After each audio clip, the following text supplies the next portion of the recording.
Hello friends, কেমন আছো তোমরা সবাই? আমি অনেক ভালো আছি, আশা করি তোমরা অনেক অনেক ভালো আছো। তো দেখো, আমি আর একটা নতুন ব্লগ নিয়ে চলে এসেছি, জামাই ষষ্ঠী স্পেশাল। এই যে দেখতে পাচ্ছ, জামাই শ্বশুরবাড়ি যাবে বলে সব কিছু গোছাচ্ছে। তো আমরা শ্বশুর আমার বাপের বাড়িতে চলে এসেছি। আসার সময় ভিডিওটা আর করা হয়নি, এত গরম, এত জিনিসপত্র ছিল যে আর ভিডিওটা করতে পারিনি। তো এই যে দেখো, আমার মা জামাইকে আশীর্বাদ করছে সকালবেলা। আমার মা করছে। এবার তারপর আমাদের সকালের খাবার এগুলোই ছিল। তো দেখো, এবার আমাদের দুপুরের লাঞ্চ চলে এসছে। তো নতুন জামাই, তো আমাদের এবার প্রথম বিয়ে হয়েছে। তো দেখো ফ্রেন্ডস, সবাই যে আমার বরকে এত কিছু সাজিয়ে খেতে দিয়েছে, এই পুরো ক্রেডিটটা হলো আমার বোন আর মায়ের। কারণ আমার মা কষ্ট করে রান্না করেছে আর আমার বোন সব কিছু কষ্ট করে সুন্দর করে সাজিয়েছে। তো তোমরা দেখতেই পাচ্ছ যে অনেক আইটেম আছে এখানে। তো আমার বর খুব খুশি যে এত রকমের আইটেম আছে। তো ওনার তো খুব খুশি যে প্রথমবার জামাই ষষ্ঠীতে এত রকমের আইটেম স্পেশাল। তো আমার বোন বলছিল, নাও শুরু করো শুরু করো। তার আগে কিছু ফটো তুলে নিচ্ছিল, যেহেতু এত কষ্ট করে এত কিছু সাজিয়েছে। সত্যি এক কথায় বলতে গেলে খুব সুন্দর লাগছে। তো দেখো, আমার বর একটু টেনশানে পড়ে যাচ্ছে যে কোনটা খাবে। ও এত কিছু খেতে পারে না একবারে, কারণ ও বাড়িতে ভাজা তো খেতেই চায় না।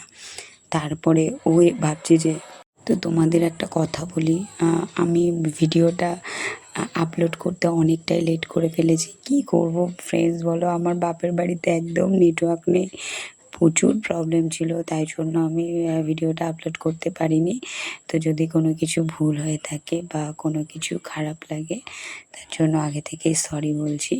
তো আবার আমরা ফিরে যাব খাওয়া দাওয়ায়। তো দেখতে পাচ্ছ যে আমার বর এই যে খাবে, কতটা কি খাবে ভাবছে যে প্রথম কি দিয়ে শুরু করব। এবার যেহেতু গোলাপ দিয়ে সাজিয়েছিল, এবার তারপরে বলছে একটা প্লেট দাও, এত কিছু খেতে পারবো না, কিছু কিছু কমিয়ে রাখি। তো আমরা সবাই বলছিলাম না না, খেতে পারবে খেতে পারবে। আমার বাবা ছিল পাশে, আমার বাবা বলছিল না না, খাও খাও। এবার তো খেতে তো ভাবছে যে ভাবছে যে তো দেখো, প্রথমেই ডাল দিয়ে খাওয়া শুরু করছে, তারপর একটু ভাজা নিল। তো আমার বোন আবার থালা নিয়ে এসে বলছে, ঠিক আছে দাও, যেগুলো খেতে পারবে না সেগুলো খাও। আর আমাকে পাশে বসে খেতে বলছিল, তো আমি খাইনি, কারণ সত্যি কথা বলতে আমি যদি পাশে বসতাম তাহলে ও আমাকে বলতো তুমি এগুলো এগুলো খেয়ে নাও। তো এই জন্য আমি খেতে বসিনি। ওর এই চাপটা পুরোটাই ওর যাতে পড়ে, শুধু আদর খেলে হবে, সবটা খেতেও হবে, এর জন্য। তো দেখতেই পারছো তোমরা, বলছে খুব ভালো হয়েছে রান্না। তো এবার মাছের মাথাটা ধরবে আর খাবে। তো দেখো, আমরা বিকেলে সবাই মিলে ঘুরতে বেরিয়ে গেছি। এই যে আমার পাশে বৌদি আছে, আমার দিদির মেয়ে, আমার দিদি আছে, আমার বোন আছে, জামাইবাবু আছে, আর স্পেশালি আমার বর তো আছেই। তো আমাদের পাশে এখানে একটা বাপের বাড়ির ওখানে একটা খাটাল আছে। তো আমরা ওই খাটালের পাশে মাঠ আছে, তো ওখানে আমরা সবাই মিলে ঘুরতে বেরিয়েছিলাম। তো নাইটি পরে গিয়েছিলাম, এতটাই গরম লাগছিল, তো ওখানে গিয়ে একটু ভালো লাগছিল, ঠান্ডা ঠান্ডা লাগছিল, হাওয়া লাগছিল।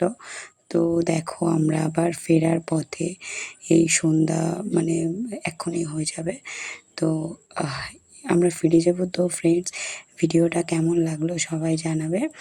আর যদি আমার ভিডিওটা তোমাদের ভালো লাগে তাহলে লাইক কমেন্ট শেয়ার করে দিও, আর ইউটিউব থেকে দেখলে সাবস্ক্রাইব করে দিও।